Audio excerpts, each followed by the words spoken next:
The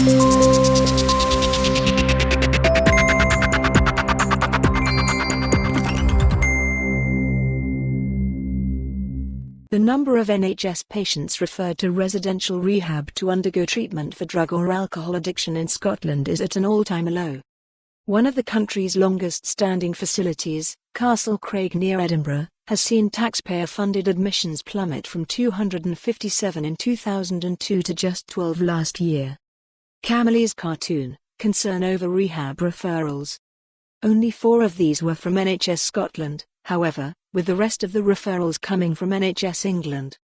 Dutch patients, funded through Holland's statutory medical insurance schemes, now account for a majority of the centre's clients, 292 last year.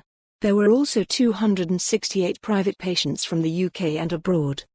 Similar trends have been reported at Murdostoun Castle in Lanarkshire, run by Abbeycare Clinics, which received just 8 referrals from councils and the NHS in 2019, while Phoenix Futures in Glasgow reports a significant decline in state-funded referrals in recent years.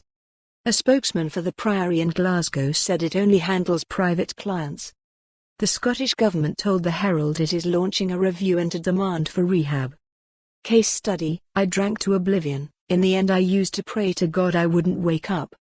It comes at a time when Scotland is battling record numbers of drug deaths, mostly opioid overdoses, and one of the highest alcohol-related mortality rates in Europe.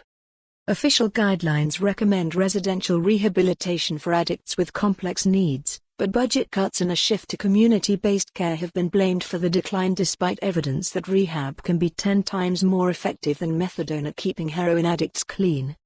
Peter McCann, who co-founded Castle Craig with his wife in 1988, said, "I'm very concerned. We opened up 32 years ago in Scotland to treat Scots and now we are not able to unless they can pay for it.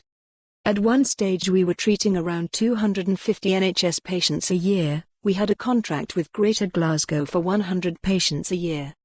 It's all very well to focus on care in the community for some patients, but a lot of patients need much more than that."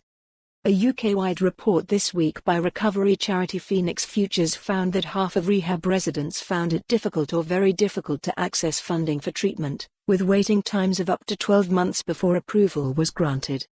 James Armstrong, Director of Marketing, said, "There has been a significant decline in the use of residential rehab across Scotland over the last 5 to 10 years. A number of services have closed, some have focused on providing for private clients in Scotland, others for private overseas clients, some are operating on a voluntary basis. We have remained focused on providing for state-funded clients although we increasingly use charitable resources to support the provision of residential. For more on this story, visit the news article link.